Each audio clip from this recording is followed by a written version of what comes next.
Genesis 3 is not teaching us about zoology any more than Genesis 1 is teaching us about astronomy, where we have the sun created after we have days. I mean, how does that work?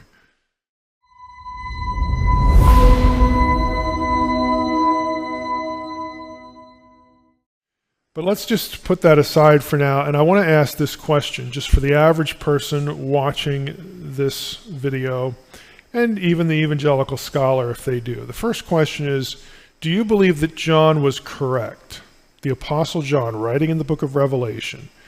Do you believe that John was correct or mistaken in Revelation 12:9? This is the verse where John, we might as well just click out to it so that you can see it. Revelation 12:9. This is where John mentions the great dragon was thrown down, that ancient serpent who is called the devil and Satan. So the serpent, the devil, and Satan are connected, okay, in this verse. It's the only time in the Bible where these terms are actually connected in the same verse. And this is the last book of the New Testament.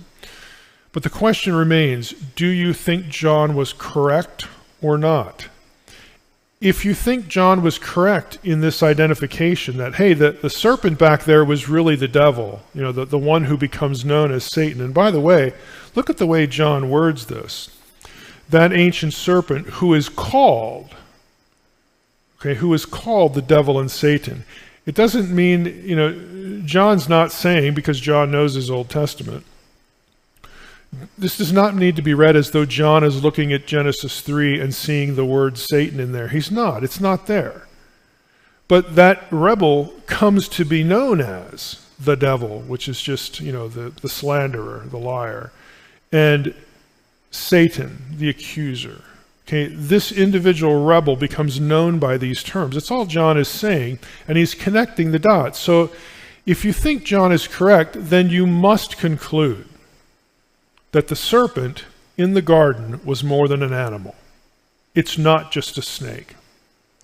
If you say he's mistaken, then you have a serious problem with biblical coherence and really biblical inspiration, you know, at that point. And for evangelicals, again, I don't know how you're going to take that position.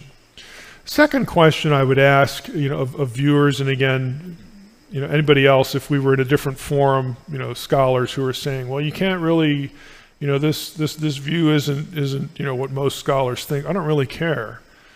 Okay, I'm asking a serious question. I just asked one. Do you think John was correct or not? If you say he was correct, then the serpent in the garden is more than a snake. Question 2, do you believe that Genesis 3 was intended to provide us with lost zoological knowledge? Is Genesis 3 a zoology lesson?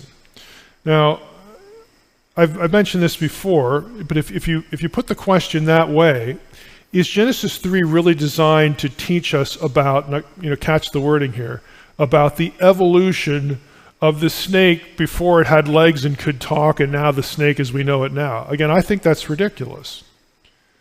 But you'll see it in evangelical literature, and I think, again, that's why a lot of scholars react, you know, against it, because it's kind of cartoonish.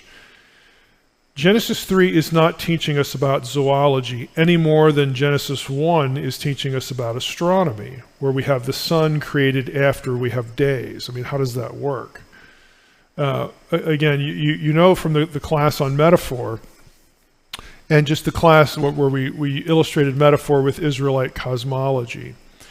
The purpose of these chapters is to teach the reader who God is against all the other gods, why we're here, who put us here, what our purpose is, what our destiny is, the whole concept of imaging.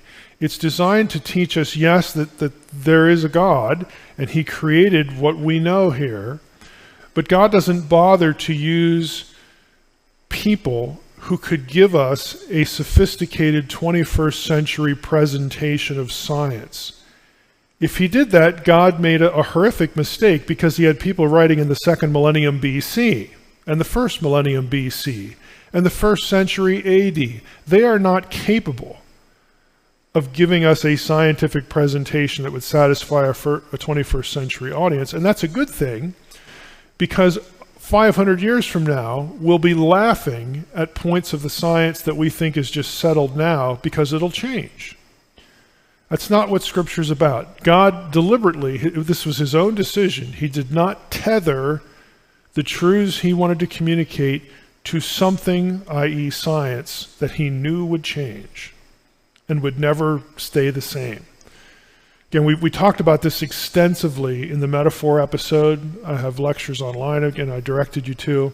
But if you're gonna take that position, then it's absurd to think that Genesis 3 turns around and teaches us zoology.